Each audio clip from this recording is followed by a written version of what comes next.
Neither the CHP nor any other opposition party can defeat Erdogan without confronting July 15. An analysis by News About Turkey.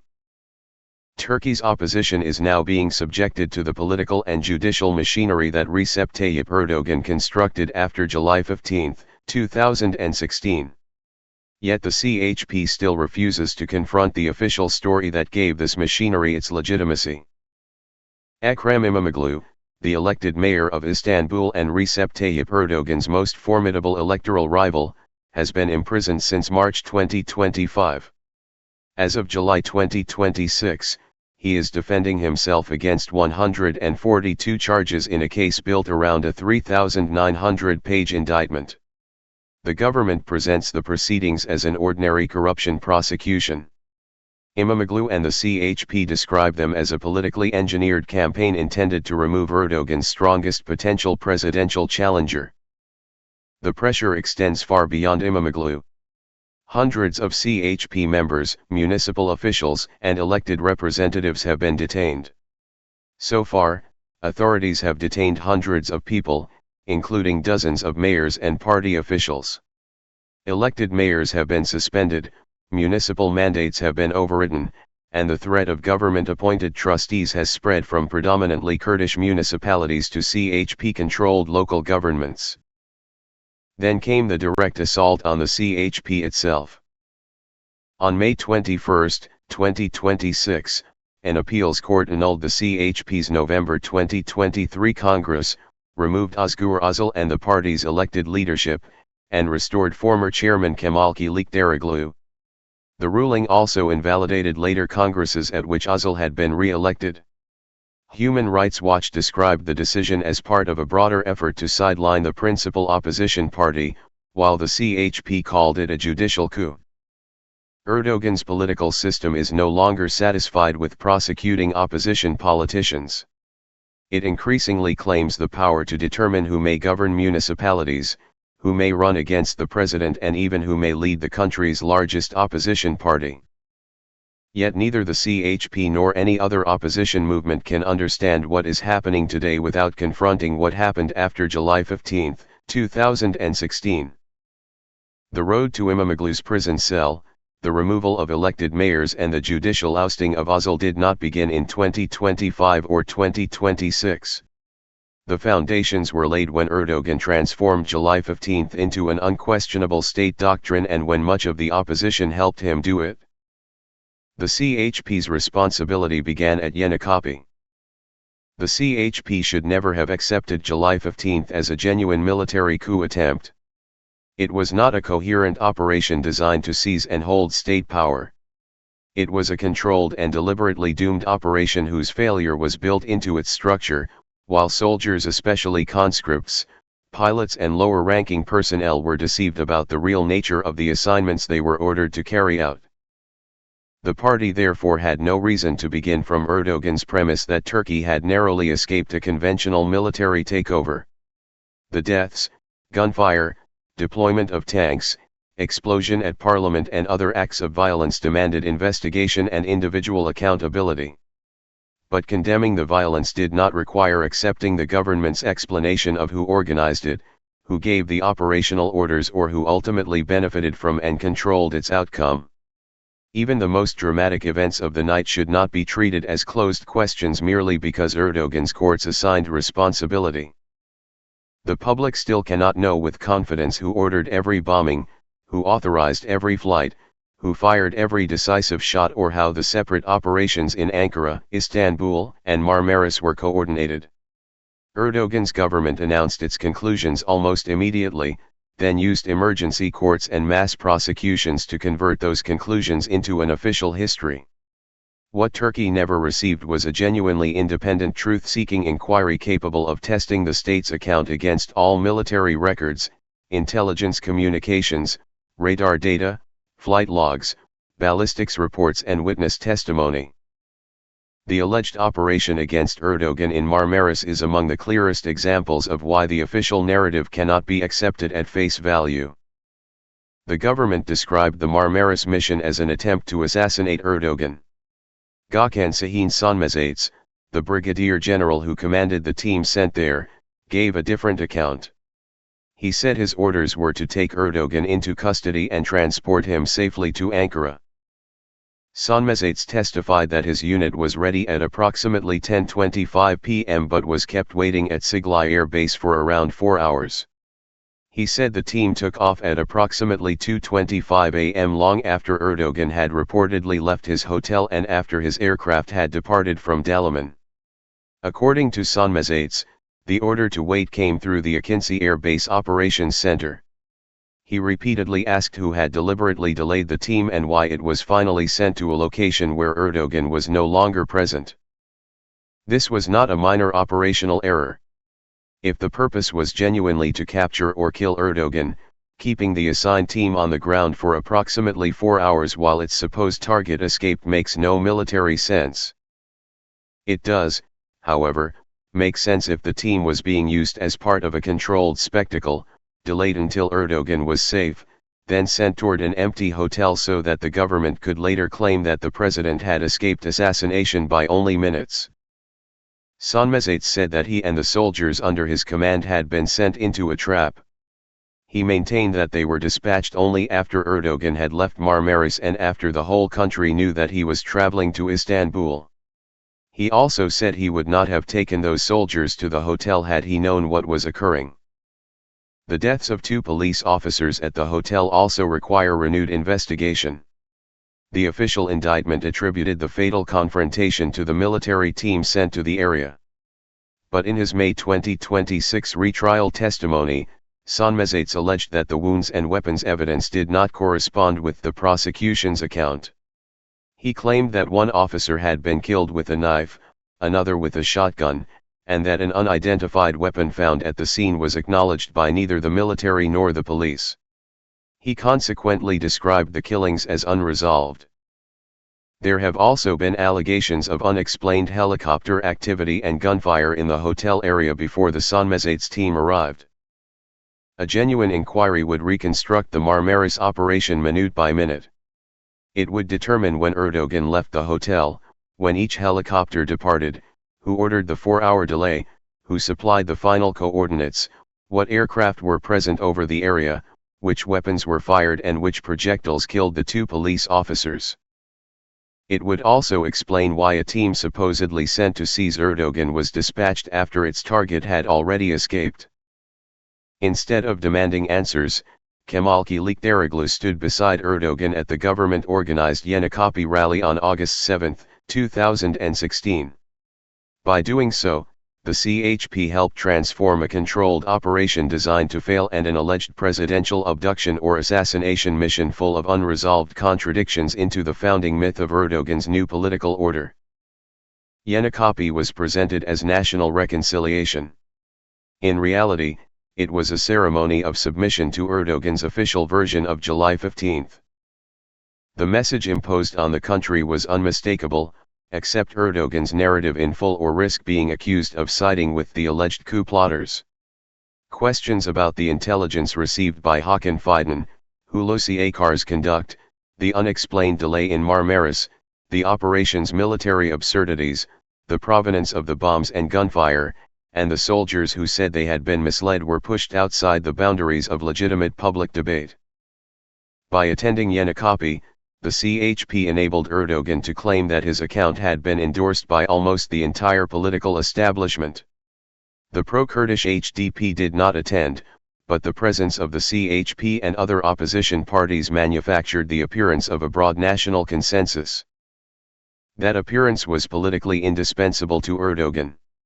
It allowed him to portray emergency decrees, mass arrests, torture, dismissals, property confiscations and institutional seizures not as the construction of an authoritarian regime, but as the legitimate response of a united nation. The CHP's mistake was not that it condemned the bloodshed. Its historic mistake was accepting Erdoğan's explanation of that bloodshed and legitimizing a narrative written by the principal political beneficiary of the operation. A genuine democratic opposition should have declared that every death and act of violence required investigation, while refusing to call July 15 a credible coup attempt until an independent inquiry had determined who organized the events, who controlled their timing, who gave the orders, who deceived the soldiers, and why crucial operations were allowed to proceed only after their supposed objectives had become impossible. Instead, the CHP accepted Erdogan's framing and helped turn an operation organized to fail into an untouchable state doctrine. Erdogan recruited the CHP to sell the official account abroad. Erdogan did not merely expect the CHP to stand beside him inside Turkey. He wanted the party to use its relationships abroad to reinforce the government's account. Özgür Özel himself acknowledged this in a 2026 speech in Brussels. He recalled that after July 15, Erdogan's side approached the CHP because European and international counterparts knew and trusted the party. According to Özel's account, the government asked the CHP to help explain the coup to the outside world and seek international solidarity. The CHP should now reveal the full details of those conversations. What exactly did Erdogan's government ask it to tell European politicians? Was it asked merely to confirm that armed violence had occurred, or to validate the government's attribution of organizational responsibility? Was it encouraged to dismiss reports of torture, arbitrary detention, and collective punishment? What information did CHP officials possess at the time, and what doubts did they withhold in the name of national unity? Erdogan wanted the opposition to tell Europe that Turkey had experienced a genuine coup and that the government was defending democracy. But a truthful message would have contained two parts: Turkey had suffered a violent attack, and Erdogan was exploiting that attack to dismantle democratic safeguards. The CHP largely delivered the first message while failing to defend the second with sufficient courage. Erdogan immediately called July 15 a gift from God. Erdogan's own words revealed how quickly he recognized the political usefulness of the night. Within hours, he called the uprising a gift from God, explaining that it would provide an opportunity to cleanse the military. Erdogan did not respond only as a victim or as a president demanding an investigation. He immediately identified the event as an opportunity. And he used it accordingly. Emergency rules, decrees, mass dismissals, arrests, torture, institutional closures and asset confiscations followed. July 15 enabled Erdogan to restructure the military, judiciary, bureaucracy, universities, media and civil society under extraordinary conditions. It provided the political atmosphere in which legal safeguards could be depicted as obstacles to national survival. The CHP helped him confer democratic legitimacy upon that transformation. The opposition must examine the controlled operation hypothesis. An opposition committed to truth must be willing to investigate whether July 15 was simply an attempted coup that Erdogan exploited afterward, or an operation whose planning, timing, or development was known, manipulated, controlled or deliberately allowed to proceed by senior state officials. The conduct of Fidan and Akar raises questions that have never been answered convincingly. Information concerning suspicious military activity reached the intelligence authorities during the afternoon of July 15. Fidan met with Akar, yet Erdogan and then Prime Minister Binali Yildirim were reportedly not informed through the most urgent channels at the earliest possible moment. Akar and Fidan were among the most important witnesses, but neither appeared to answer questions in person before the Parliamentary Investigation Commission. Official parliamentary records show that opposition members sought to have them invited, and later parliamentary interventions repeatedly criticized their failure to testify. Why did the two most important military and intelligence officials not appear before the commission? What precisely did Fidan know, and when did he know it? What did he tell Akar? What actions were ordered after their meeting? Why was the Prime Minister seemingly left out of the most critical information loop by the MIT head who reports to him? Why were preventive measures insufficient to stop soldiers, aircraft, and armored vehicles from being deployed? The CHP's own commission members and its leader later described July 15 as a controlled coup, an operation that was foreseen, not prevented, and whose consequences were abused. But the CHP never followed its own conclusion to its logical end. If the operation was controlled, who controlled it? If it was foreseen, who received the warning? If it could have been prevented, who decided not to prevent it fully? If its consequences were deliberately exploited, at what point did exploitation begin? The FETÖ label helped eliminate individual responsibility. The CHP's continued use of the acronym FETÖ represents another serious failure. The term is not a politically neutral description. It is the designation adopted by the Turkish state for the Gülen or Hizmet movement. Turkey designated the movement a terrorist organization before July 15 and subsequently attributed the coup to it, while the movement denied organizational involvement. There is evidence that individuals associated with the movement participated in the coup attempt. That does not establish the criminal guilt of every teacher, journalist, business owner, bank customer, charity volunteer, or civil servant who had some connection to a movement-affiliated institution. A British parliamentary inquiry concluded that evidence indicating the involvement of individual Gülenists was largely anecdotal or circumstantial and remained inconclusive regarding the movement as a whole or its leadership. Criminal responsibility must be individual. It cannot be imposed through employment, religious association, family relationships, education, banking activity, or social contact. Yet the acronym FETÖ embeds the government's verdict into the name itself. Once a person is placed beneath that label, the need for individualized evidence disappears from public discussion. The CHP criticized parts of the crackdown while continuing to repeat Erdoğan's terminology. It therefore challenged some consequences of the system without challenging the intellectual machinery that made those consequences possible. What the CHP and the wider opposition must now do. The first step must be an honest admission: going to Yenikapı was a historic mistake. The CHP should acknowledge that its participation helped Erdoğan convert an inadequately investigated event into the sacred foundation of his authoritarian system. It should disclose what Erdoğan's government asks CHP representatives to communicate abroad and reveal all information its officials possess concerning July 15. The party should demand a new, genuinely independent investigation with access to intelligence records, military communications, government correspondence, and uncensored testimony. Erdoğan, Akar, Fidan and other central officials should be questioned publicly. CHP municipalities and representatives should withdraw from government-scripted July 15 commemorations. Those who were killed during this so-called coup attempt should be remembered, but honoring them does not require endorsing Erdoğan's official narrative or legitimizing the repression of Erdoğan's regime. The opposition should also stop using FETÖ and abandon every form of collective guilt. A genuine democratic break requires the CHP and every opposition party to stop using FETÖ. They should not use a government-manufactured label to pronounce millions of individual verdicts in advance. It should commit to reviewing emergency decree dismissals, arbitrary prosecutions, asset confiscations, torture allegations, enforced disappearances, and convictions based primarily on association. That commitment must include victims whom CHP voters may dislike politically or ideologically. The same standard must apply to Gülenists, Kurds, secularists, conservatives, socialists, journalists, soldiers, civil servants and members of the CHP itself.